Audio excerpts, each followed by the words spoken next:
অন্তর্বর্তীকালীন সরকারের এমন কোন পদক্ষেপ নেওয়া ঠিক হবে না। একই সাথে অন্তর্বর্তীকালীন সরকারের প্রতি আবারও আহ্বান জানিয়ে বলতে চাই, গণতান্ত্রিকামী জনগণ এবং গণতন্ত্রের পক্ষে রাজনৈতিক দলগুলোকে দয়া করে প্রতিপক্ষ বানাবেন না।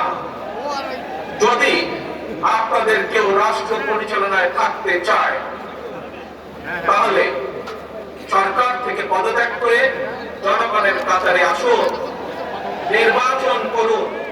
যদি ভবিষ্যতে নির্বাচনে জনগণের রায় পান, তাহলে আবার সরকারের দায়িত্ব গ্রহণ করুন।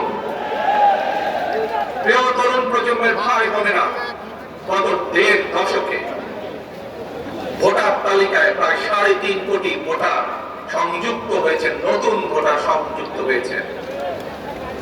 এই নতুন ভোটাররা আজ পর্যন্ত একটি জাতীয় নির্বাচনে ভোট দিয়ে তাদের নিজের পছন্দের প্রার্থীকে জনপ্রতিনিধি নির্বাচিত করার সুযোগ পায়নি।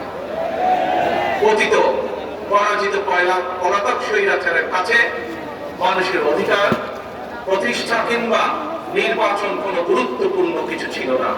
সুতরাং সংস্কার ইস্যুর পাশাপাশি জাতীয় নির্বাচন অনুষ্ঠানের জন্য অন্তর্বর্তীকালীন সরকারের দৃশ্যমান প্রস্তুতি নেওয়া উচিত বলে আমরা বিশ্বাস করি বা আমরা মনে করি। প্রিয় সমাবেশ,